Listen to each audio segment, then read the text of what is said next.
Okay, we're going to begin. Again, welcome and thanks for being here. I'm Patrick Heister. I'm Marcia Kent.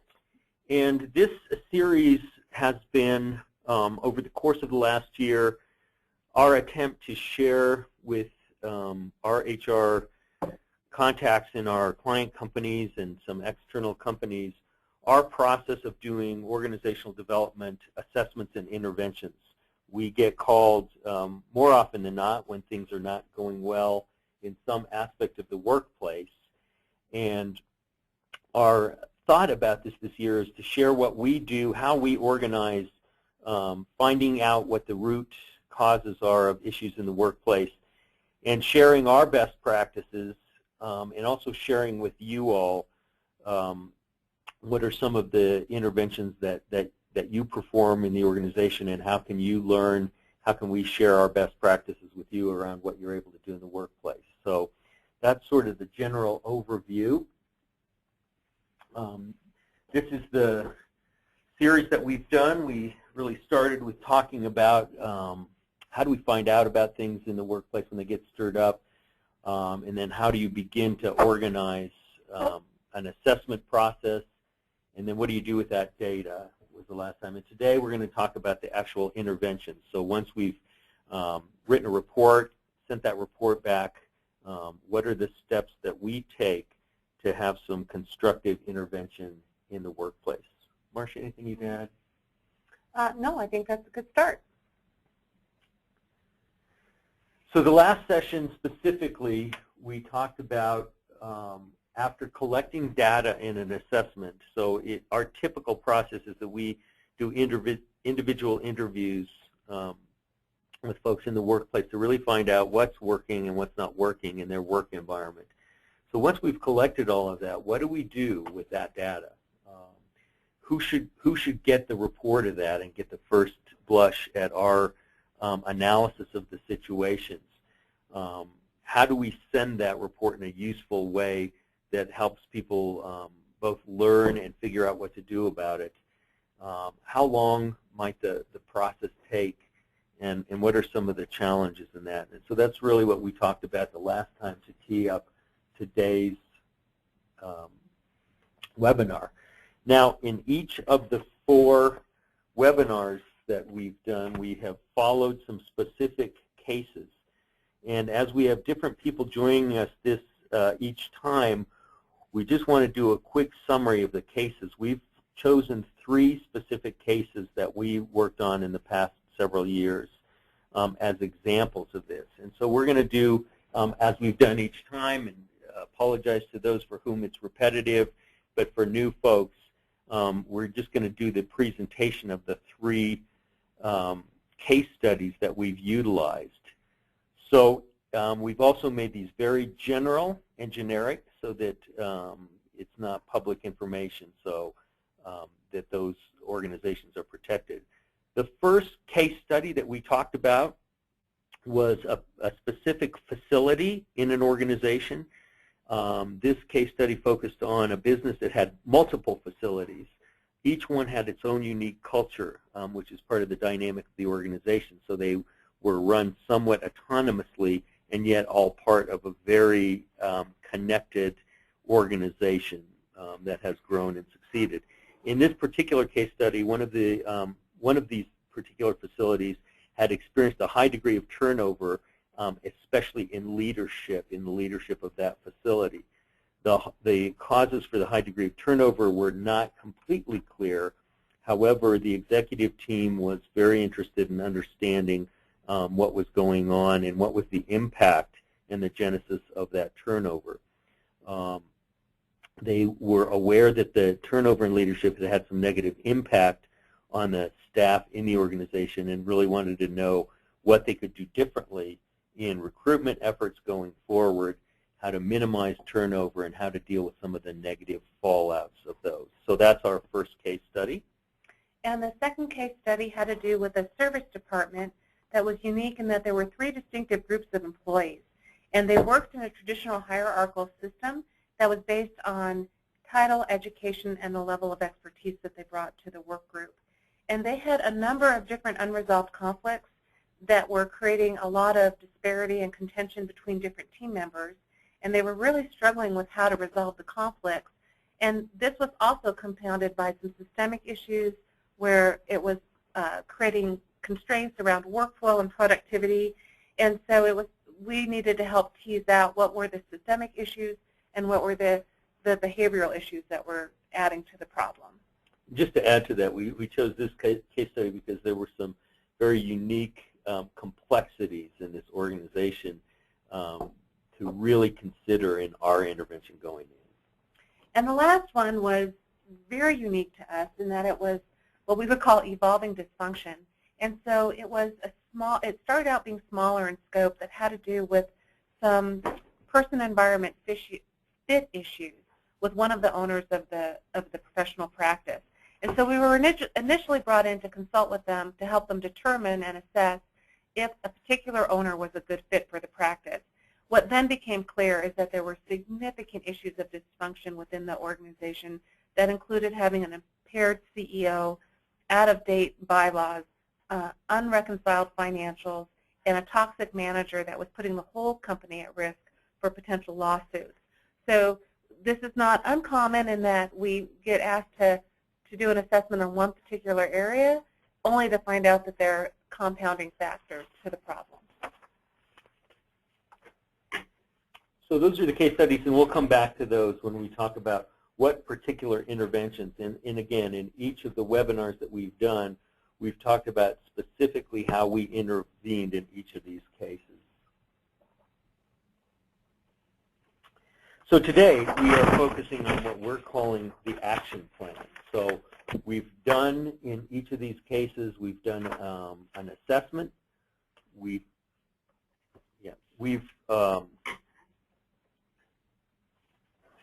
have collapsed the data that we've gotten. We've analyzed that data in terms of systems thinking and our best understanding of not only what people told us, but our understanding of where that's coming from, where the organization is in their life cycle, et cetera. So we've done that assessment with the intent to understand and identify what are the real root causes and what are we going to do to resolve it. And then we try to report back, as we said in the last webinar, in maybe some different ways than the organization has looked at what are some of the systems issues that are underlying that issues. Then we've clearly made some recommendations to the organization, and typically, as we went over the last time, we've made probably a menu of recommendations for the organization to really choose what fits best for them, and that's important. And then what is our role in now intervening, and what resources does the organization have to intervene in that problem? Mm-hmm. So as is our style with limited interaction in the webinar format, we wanted to engage you all in a polling question. So the first one's a very simple yes or no question. And we just wanted to know, have you ever implemented some type of action plan as a result of an organizational assessment? So whether it's a harassment investigation or some kind of team dysfunction or a violence investigation, if you've done an investigation, have you done some sort of intervention plan? So we're going to launch this poll and ask those of you that have access to your screen to go ahead and just to answer this question. Have you ever done an intervention?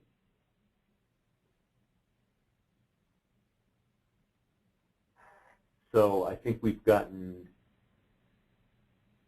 I'm going to give you another couple minutes. Not everyone's voted, but maybe not everyone has access to the screen. So far, we have a resounding yes. I'm going to go ahead and close the poll. So that's great. So you all are on board with what we're talking about. Let me see. Hopefully you can see the results of that. Let me just make sure. All right.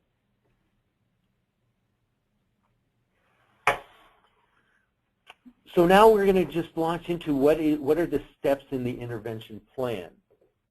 So we have sent out some form of a report to the organization that is a fairly thorough analysis of the data that we received, what that data means, and the recommendations to the organization. So now we need to meet with whoever from the organization has organized this effort to kind of go over what the plans are. So the first steps are to be really clear about who needs to be there, who's involved in the meeting. In the second case study that Marcia talked about, it was an environment that had 2 unions. Well, it was clear with this organization that the union reps, not from the organization, but the particular representatives from those unions representing, needed to be part of that report out meeting. So that was could have been a huge misstep to not include those folks. At this point, we're not talking about a meeting for all of the participants, but we're really saying, how do we organize the feedback that we're going to get? We need to clarify what are the goals for this meeting. So we will clarify that we're going to go over the report. We're going to answer any questions that you have about the assessment process and the report process. And what we need is to clarify with you, what are you going to do about this report, so that we always, I would say 100%, I think Marcia agrees, 100% of the time we're going to recommend that we get back to the folks that participated in the assessment. So one of the great dangers in doing any kind of organizational intervention is to ask people's opinions and then not get back to them with any kind of follow-up. So we're always going to recommend that. So we want to get back to them with some tangible goals, and we need to know from the organization what are their resources, what are their budget, what do they plan based on our evaluation are they going to do about it. We want to find out, are there any surprises? So interestingly enough, when we report back the data from these interventions, I would say more often than not, the whoever organized the intervention is not highly surprised by most of what comes back. It kind of validates the concerns that they've heard and the whole reason for doing that. Sometimes there's new information, or the amount of the information, or some specifics of the information. So, were they surprised by the information or not? If it validated what they were thinking, again, can we look at it in a different way that shifts how they're going to intervene? And then, as I said, we want to really nail down the action plan. So what recommendations are they committed to? Now, this can be a tricky one because we can't always get 100% commitment. But when you go back to a group of folks that you've done an assessment who have some trouble in their work environment, the more you can get back and say, here's what we're going to do about it, here's our plan, the better it works for that group. If we come back and we're vague and we say, thank you for speaking up, but we're not quite sure what we're going to do, it's not really comforting to that group. Would you agree? Oh, absolutely, yeah. Yeah, and sometimes the surprises might be that we get surprises because something in their org structure has changed, or maybe there's been a potential lawsuit that they have just found out about that changes some of the considerations that we've thought about. So the surprises can go on both sides of that table, don't you think? Absolutely. And then lastly, we want to really make a very clear structured plan for the report out meeting. And what we mean by report out meeting is that our hope is that we're going to be able to collect those folks that participated in the assessment, that we're going to gather them together, and that from our end, we're going to report back to them what it is that we found out and what the recommendations are. That's not always possible, and we'll talk about that in some of our case studies. Some of the assessments that we've done, are close to 100 people, and they're in different departments at different times, and so it's sometimes too much of an obstacle for the organization to gather them all together for us to have a meeting. I would say probably at least 95% of the time we're able to organize that. Mm-hmm. So we really need to structure that. Who's going to do the report out? Is it the leaders? Are they going to talk? Are we going to present the information? How do we structure that meeting? As we've said, there is the possibility in doing organizational interventions that it can cause more problem than it solves. So every step of the way, we want to make sure that our intervention in an organization is constructive, positive. And we'll talk about some of the side roads that can come up. But that certainly is the intention. It needs to be a clear focus all along the way.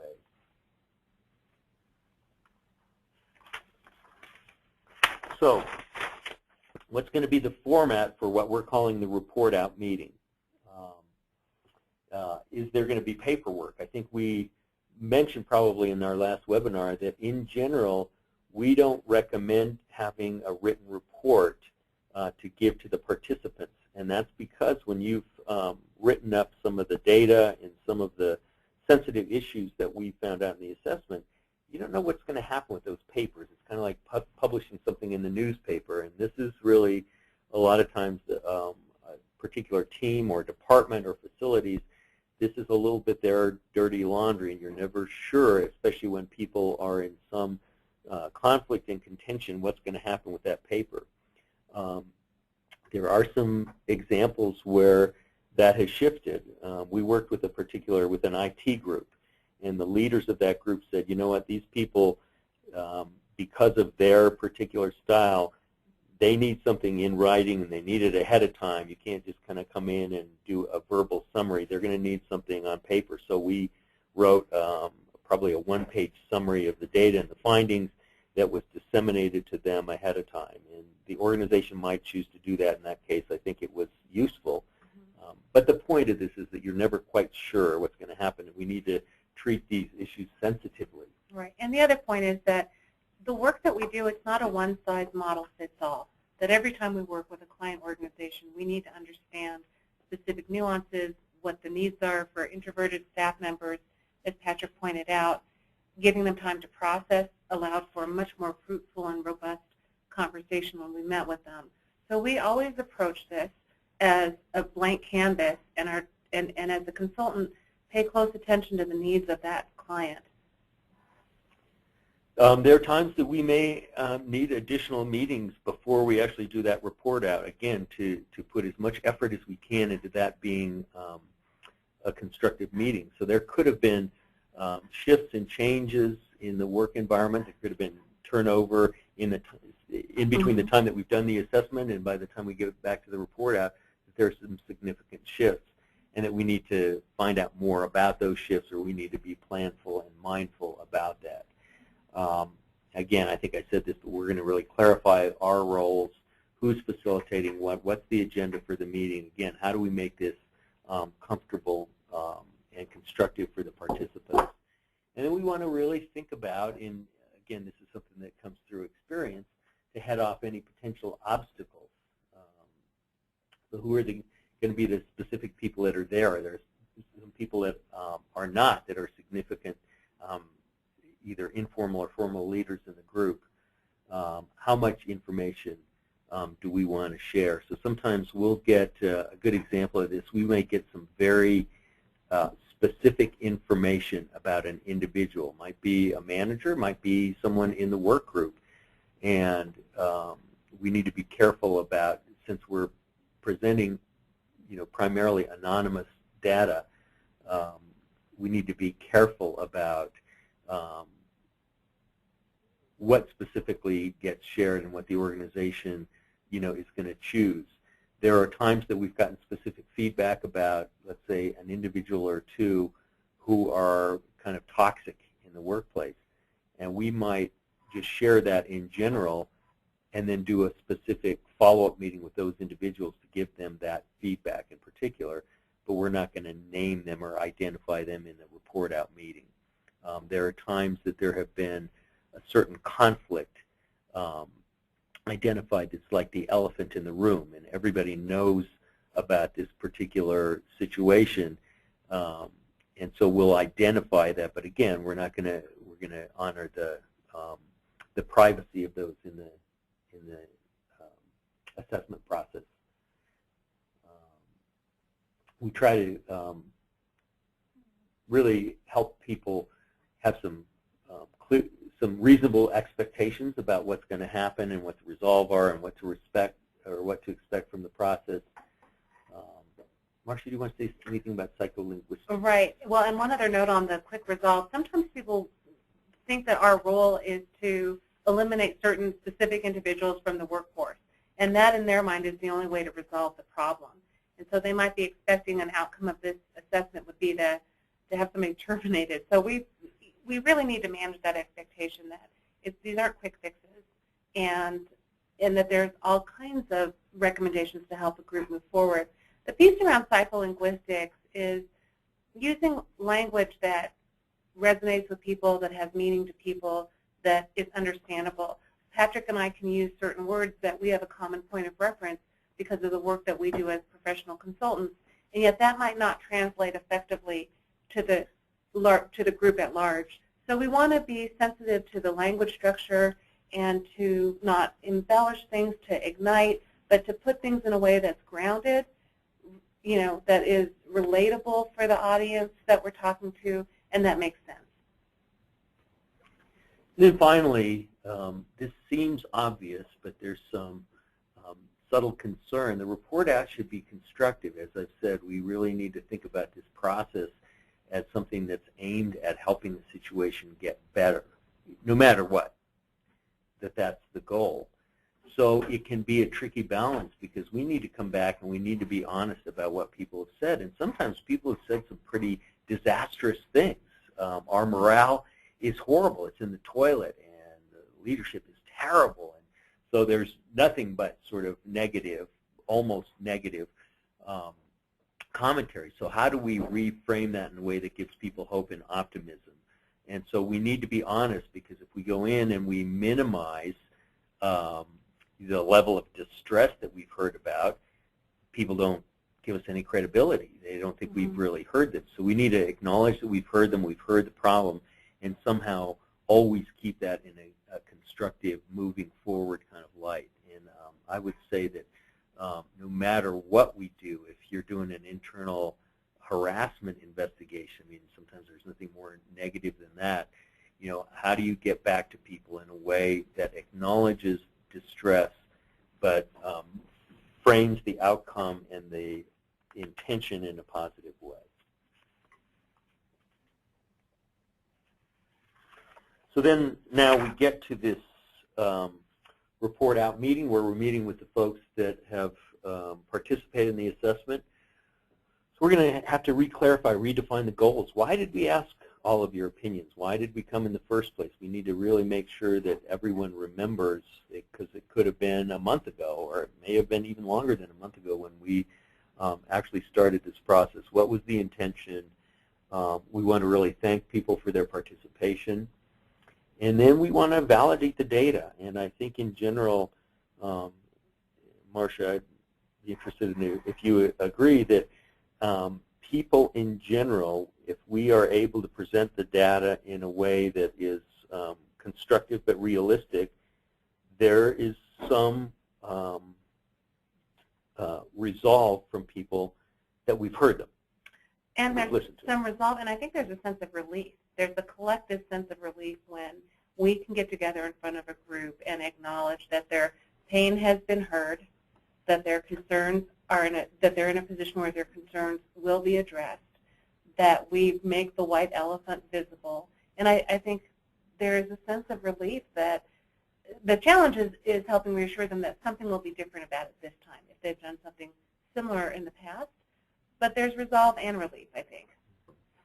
Marcia said to me many times that people sort of like hearing about themselves. So if they've given us information, they really are anxious to hear back and to really check out, have we really heard them? And it's tricky in these interventions because there are usually wide opinions, and there may be a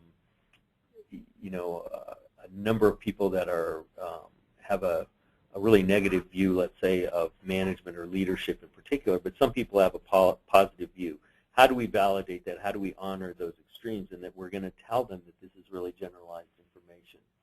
So that process is really important. And to that point, I think that people feel it's a fair assessment.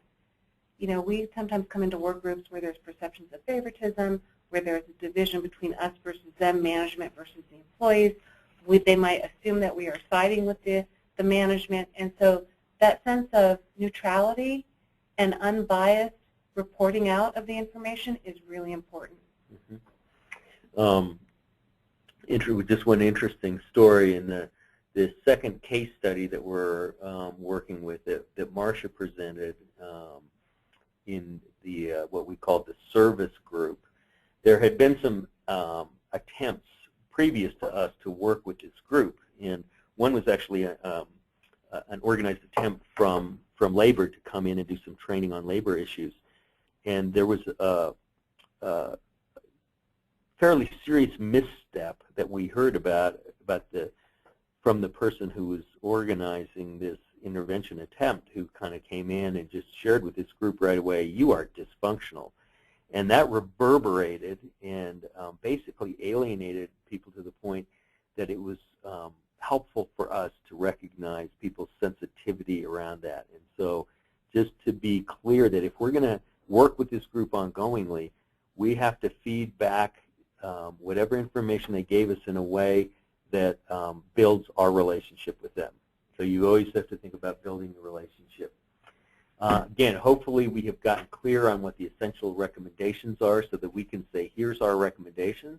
And again, to go back to what I said, we typically give a fairly wide menu of recommendations, some of which the organization doesn't feel that they are either capable of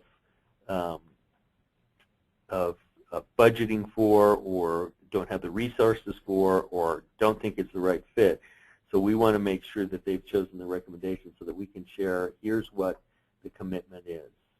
And then just lastly, that this is the first step in the process. And I think we've probably stated this before in these webinars, but the actual assessment process is really part of the intervention. And a lot of times we've seen that things start calming down just from the process of getting people together and letting them express their opinion, and that they have some faith that something's going to be done. So even this report out meeting, if we pull it off in a constructive way, it's part of the solution.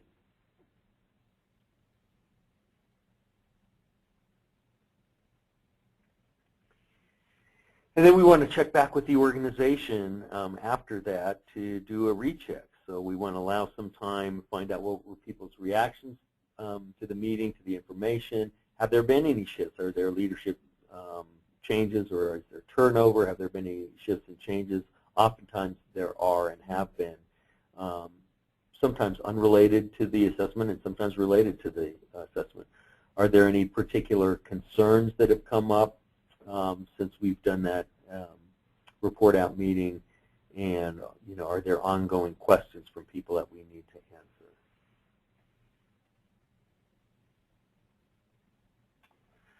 So what are some of the interventions that we recommend? And this is really a short list that's taken from a long list. But some of the recommendations that we've made for organizations are sometimes a facilitated work day. So pulling people offline, and that might be in some cases just the leadership team, the management team. Sometimes it's the whole team, to have some facilitated discussion around some of the topics that come up in the intervention. What are we going to do about this? It may be a particular retreat, again, a leadership retreat where folks look at making some changes in organizational structure. It may be coaching for individuals. And I would say probably 8 times out of 10, there are recommendations that we have for particular coaching in leadership skills.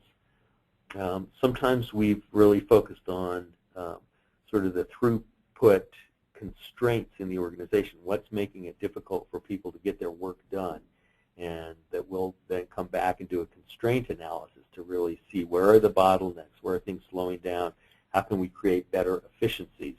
One of our observations over time is that sometimes people fight and don't get along, and it's not really focused on their bad behavior. It's that they're not able to accomplish, that somehow the system isn't working to allow them to accomplish what they need to accomplish, and that instead of focusing on their interactional skills, we want to focus on the system and how do we make the system better and allow them to do their work, or give them the a system to allow them to do their work. Typical sort of team building activities, all of what that might mean. We try to stay away from that term because it's gotten a little overused. Certainly, we often recommend different kinds of training, specific skill development. More often than not, when Marcia and I do these assessments, we find that work groups are more conflict avoidant than they are conflict prone. So we might have to go in and teach conflict management skills. How do we have healthy disagreement in the workplace?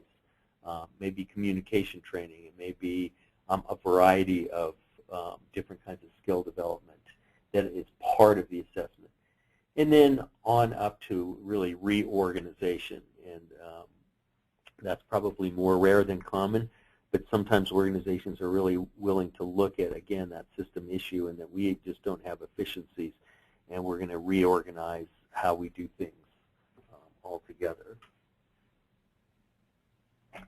So we want to get you back involved, and we've selected our maximum of 5, and so we're going to ask you another polling question. So which of these interventions have you utilized in your organization? And I hope that I'm, okay, I think that's the last poll.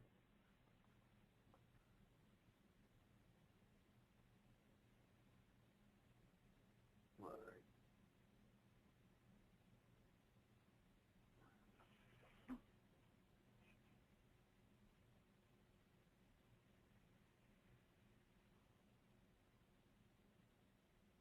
Hang on a second, I'm just trying to get to my second poll.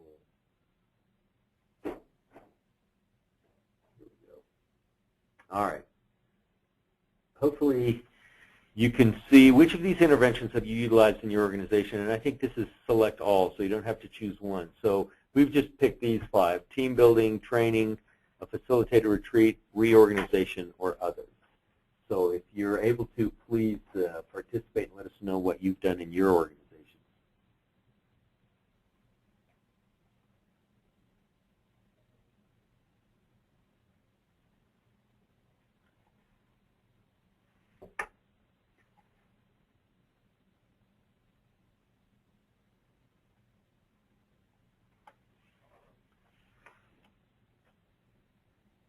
All right, I'm going to give you another few seconds.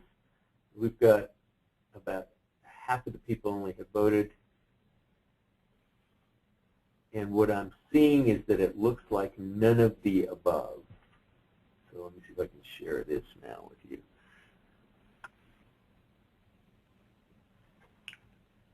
So it looks like none of these interventions. So always good feedback. All right, now we're going to just go over a little bit about what happened in terms of our interventions in each one of the case studies that we did.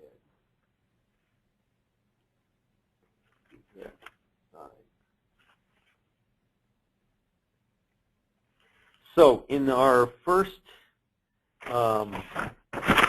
case study that we talked about, which was the facility, this was one of the cases that it was overly cumbersome for the organization to get folks back together. And in this case, we had done an assessment with a subset of that whole facility, which is well over 100 people. And I think we did roughly about 50% of them. So we were not able to go back and report out. So the organization asked us then to design and share an outline that they could get back to folks in some of their internal meetings. So we gave them a sheet of talking points about the report out, and we gave them an outline of the results, some of which I think they shared in writing, and most of which they shared verbally with that group. One of the recommendations, and the recommendation that they chose, was to do a 2-day leadership retreat for all of the leadership in that group. As a reminder, the case had been turnover in relationship, which had had a lot of impact throughout the organization. And one of the things that we had talked about was that the management team was not in great alignment. There was a lot of protectiveness and people covering themselves, and so the recommendation that they chose was to do a 2-day retreat, really focused on alignment with that leadership group, which we did. We used a methodology called assertive inquiry, which instead of problem-solving methodology, it's really like taking the best of what the organization has and making some commitments and action plans moving forward. There was active and robust participation in that leadership retreat, and I'm sure it didn't solve all the problems in the facility, but it certainly allowed that leadership group to get in more alignment and to go out and disseminate a more unified, coherent message to the staff in general. And then the organization did some follow-up training in general with the staff. For the next case study with the service department, it was, as Patrick has talked about, it was very complex because of the different groups that were involved, and also the acuity and longevity of the complaints were pretty persistent with this group. So we had a pre-meeting with all the stakeholders that were involved, and we set it up so that we would have a very inclusive, robust dialogue. We made sure we had enough time with the whole group, and we debriefed with each specific division to make sure that they felt their specific concerns were heard and that they were going to be addressed. And we needed to have afterwards, because of the different types of recommendations that were part of this assessment, a series of focused, facilitated meetings that were really an opportunity for them to start doing their own problem solving. We wanted to give them ownership because ultimately at the end of the day, as consultants, the real work begins after we give them the blueprint. And the way that we set up this report out meeting with them was to anticipate that they would need some time with a facilitator to help them move from problem blaming to problem solving and to give each group ownership over that. And then we had some follow-up meetings with the leadership as they went through different changes. This was one of those groups where we talk about things can shift. They had a new director come on board in the transition of all of this. So we continued to meet with leadership through some of the changes. And then the intention was to be able to hand it off for them to ultimately use their own internal resources. In this case, we had inherited this from this was a large organization that had an internal organizational development department, and their efforts had not yielded a lot of fruitfulness. So they actually referred us and handed it off to us as sort of external consultants to come in, and then through the intervention process, then they picked it back up. And you know, as far as I know, that intervention has continued and has gone well. And just one note, it was sort of a different intervention for us to let this team choose some specific issues to focus on. And in these facilitated strategy sessions, we focused really only on those very logistical kind of how did they structure how to get the work done. And what was interesting was that it really pulled all these different factions. So there were, as I said, 2 different unions and an entirely different kind of organizational work group in that collection of folks. It really put them together to come up with some solutions, which was the ultimate goal of that team anyway. So that was a little unusual. And then, Marcia, I'm going to have you describe Sure. this last. You know, this one we talked about evolving dysfunction, and it really was an organic process because we reported the information back to the owners so they could initially make that decision if they were a good fit as a group. And once that was resolved, then the attention started to move towards the fact that they had an impaired CEO on board, that they were at risk for potential lawsuits around a hostile work environment, that they were exposed financially because they hadn't reconciled their books. And so our role really was ongoing. We worked very closely, well over a year, with this organization to help them do a complete leadership change process. They needed to bring in an interim CEO. We had extensive consultations with key stakeholders in this group, the leadership team, the head of finance, their CFO, the COO, they needed to get their HR policies up to date, so we worked closely with them. And then there were certain individuals that needed some one-on-one coaching, members of the leadership team, including the owners, as well as some of the managers that they had. And this included some ongoing meeting facilitation. We did observation. We reported back. We did a lot of training and ongoing education for them. And they were needing to look at if they even had the right organizational structure in place. So part of it was understanding where they were from a corporate lifestyle perspective. They had grown significantly, and they needed to have different policies and procedures and anchors in place to support that growth. And we're still doing ongoing consultation with this organization. This was 2 years ago already. So I'd say, in conclusion, certainly our filter and our framework as consultants is one of flexibility and adaptability, that we would certainly recommend to you all that every organizational issue that you encounter is different and unique, and that there's not a cookie cutter. And there might be consultants that disagree who have a very specific approach and have a certain survey that they impose on that group. I would say that our framework, and one of our strengths is our adaptability, and we chose these cases intentionally to show that the process and the outcome of dealing with these various interventions really took some nimbleness and adaptation to really meet the needs of that organization. And so I would say from our perspective, that's a primary, certainly at least in our approach.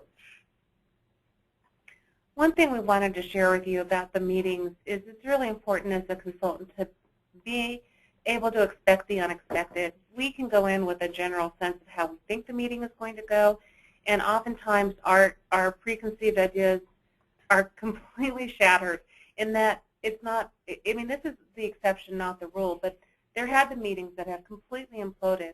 And what I mean by that is you can have people where you can just read their nonverbals and their body language that they're shut down.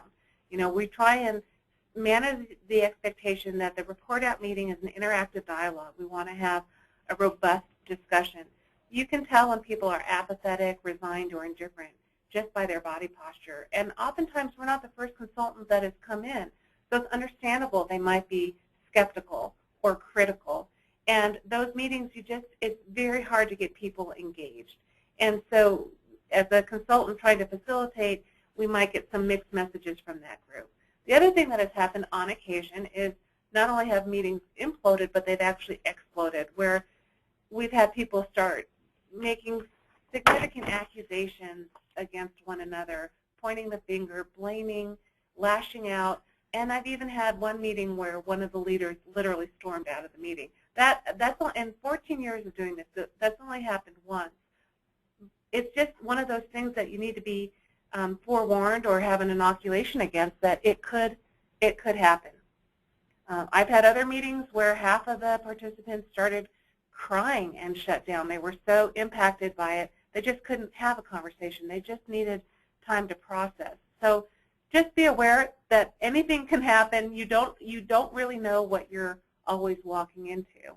And so one of the useful questions that we like to ask as we're getting ready for these meetings is to say, is there anything that could derail this meeting from being a success? Are there any landmines that we need to know about? That's not a guarantee. It's a good starting point, though. So I think that the title of this slide is really the message: expect the unexpected, be prepared. Right. Really, have your full centered wits about you. So we wanted to ask you, in terms of some of the meetings that you've had like this, when you're reporting out the results, have you ever had a meeting that didn't go as planned? So let's give you some options on this.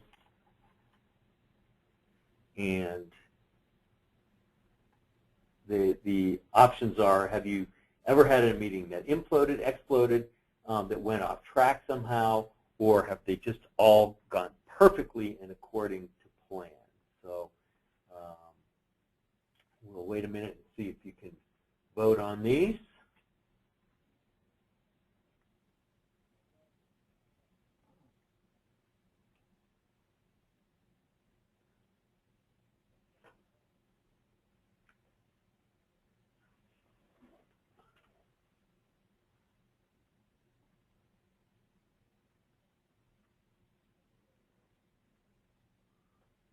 All right, I'll give it another minute.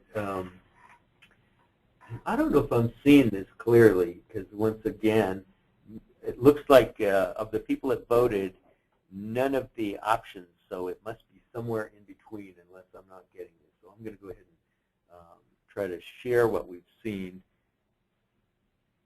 Oh, I see. Oh, okay. Yeah, so we've had all of the almost above, all of the except for above going perfectly all the time. Okay. So good to know. All right.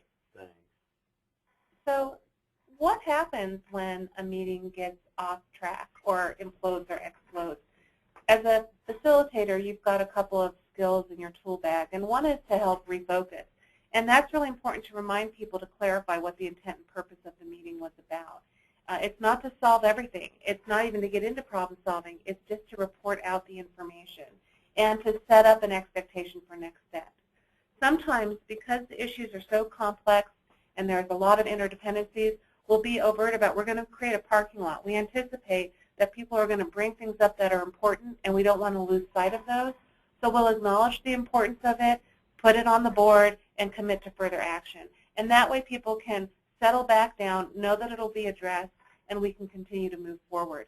The other thing that's really important as a way to help people get back on track is to use a style of compassion and empathy. Use statements that are validating. We might say it's understandable that people are frustrated.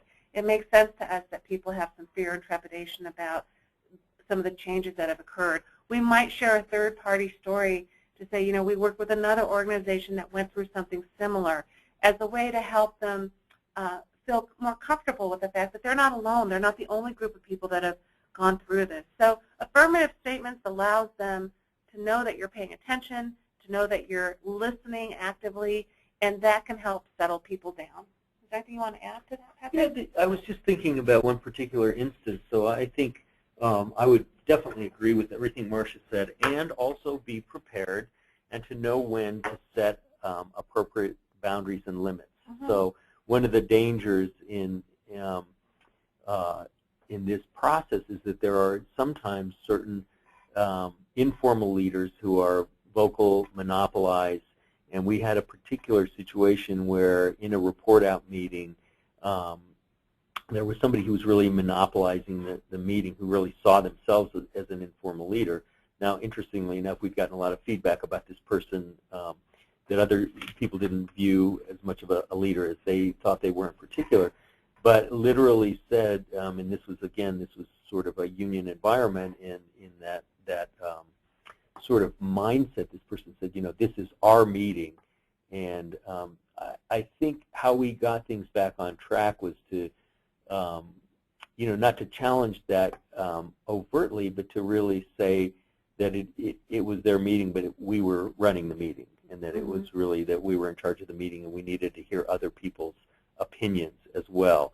And so it was really important to set some effective boundaries and limits. Right. In that case, on sort of, as you all know, there are sometimes one individual that can sway an entire process in a negative direction. And, how do you artfully put a cap on that? Right. And one of the ways that Patrick and I do that is we work with this concept of having an upfront contract. And so that's really, which we can get to the next slide, is about managing the expectations. And so in that respect, the example that Patrick shared, we might make it over. We are going to do our best to ensure that we have active participation from everybody in the group. So we're going to be actively engaged in inviting specific individuals to participate, and we may be in a situation we're going to ask people to take, to take a step back, if you will. So that's an important part of it. What we've come to appreciate is that people often look at our role as a change agent.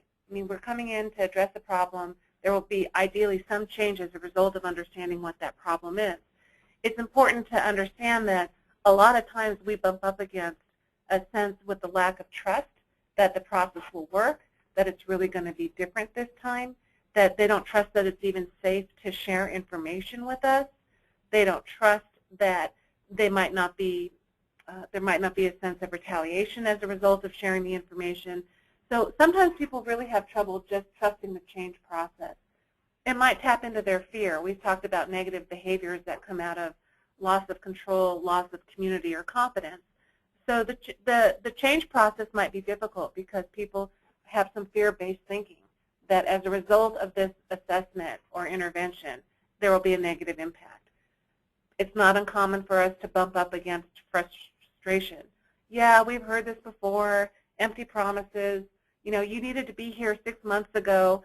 Your timing is off. That's not uncommon for us to hear those types of complaints, and they're understandable. I mean, we're just saying this without a judgment about it. We're just honoring the fact that sometimes people are pretty frustrated by the time we come in to work with them. There will be some flat-out resistance to change. There will be people that have been there a long time and they like the way that things are going, or they like the drama, and so they might be resistive to doing things differently. And it's not uncommon when we're asking for people to make change. We're going to anticipate that there will be some regression at times. Patrick alluded to the fact that there's a honeymoon phase. When we do the individual one-on-one interviews, that is a mini intervention in and of itself. And so people feel better, things get better for a short while, and eventually, without intentional effort, it's not uncommon for there to be regression and a need for recalibration. And a lot of times, there is this collective sigh of relief that people will experience as a result of doing an organizational assessment and knowing that there's a plan to look to. I would think that, once again, our philosophy, our approach is that to be as overt as possible is usually the better choice, that people do better with more information. So really to inoculate people to these various possibilities that there will be regression, that it's a long process, that there aren't quick fixes, acknowledging the frustration in the process. The more we can be overt with folks, the better they deal with the situation. And I would say that has been over and over, our experience. And a lot of times organizations are very fearful of being overt about, anything that feels like it's negative. And I think as long as it's always couched in a constructive way, people do better with real information than they do making stuff up. Absolutely. And so now you've had your meeting, you've reported out the information of your assessment with the collective staff members that were involved in the interview process, and your work is not done yet because there will be a follow-up meeting with the client. So you want to be able to anticipate, you'll want to debrief with the client, get their take on how things went, see if there's any unfinished business, see if they need additional coaching on going back to their staff as a result of the meeting. And then there will be the meetings after the meetings among the water cooler, among staff members. So we can anticipate. You might want to plan, how do we want to address open-ended questions? Do we want to already plan that we're going to take an active role in following up with people? So one of the things that we recommend is to reaffirm with our client what action steps are they planning to take. Patrick and I have often said, it's better to do nothing than to do an assessment with empty promises. That just sabotages their efforts, and it opens up a lot of vulnerabilities, issues, concerns, complaints, and to not do anything actually can do more damage. So when we think about next steps, we want to have the client identify what are their timelines, because their staff members want to know what they can expect. And then it's important for us to understand what will our role be as the consultant with our clients. What type of follow-up activities do they need for us to do? And as we said earlier, you'll expect the honeymoon period for things to feel better. And because we know that there will be at some point regression and resistance and a need for recalibration, what's the commitment to having some type of plan in place to address those counterproductive behaviors early on? What we don't want to do is have things go back to baseline when we were first called in. So we need to anticipate, and the client needs to have a commitment for a plan in place, how to address that. And then lastly, and this isn't on the slide, but with following up sometimes a year or more than a year afterwards. And so Marcia and I intentionally in the last, really over the last year, but especially in the last 6 months, have gone back to a lot of the interventions that we've done and followed up with folks and tried to get feedback about the results and tried to get feedback about the process and what worked and what didn't work. And so I think that follow-up is really educational for all to go back and to try to understand really what's happened as a result of any intervention that you do. And so that's been a really educational process for us. That concludes our webinar today, and actually our webinar series for this year. We ended just a little bit early, so we'd be happy to give you at least a minute or so to see if you have any questions or comments about this particular webinar and about the intervention process and our experience doing organizational assessments and interventions. As well, we would like for those of you on the call to get back to our account managers and let them know whether this has been a useful series, useful information for you all, and if we're going to plan for some kind of series again next year, what you might be interested in, or a different approach, or a different topic. So we're always open to feedback and questions, and we have really appreciated people's time and attention in these webinars. And I think if you're interested in getting a copy of the presentation, you can just email Patrick or myself, and we'll be happy to send it out to you so you have these materials. Is that right, Patrick? I think we've recorded. We certainly certainly can share the PowerPoint easily, and I think we've recorded the presentations if you want to share any of these or listen to any of the previous presentations as well. So we want to thank you again for your participation, and we look forward to having our roads cross again sometime in the future.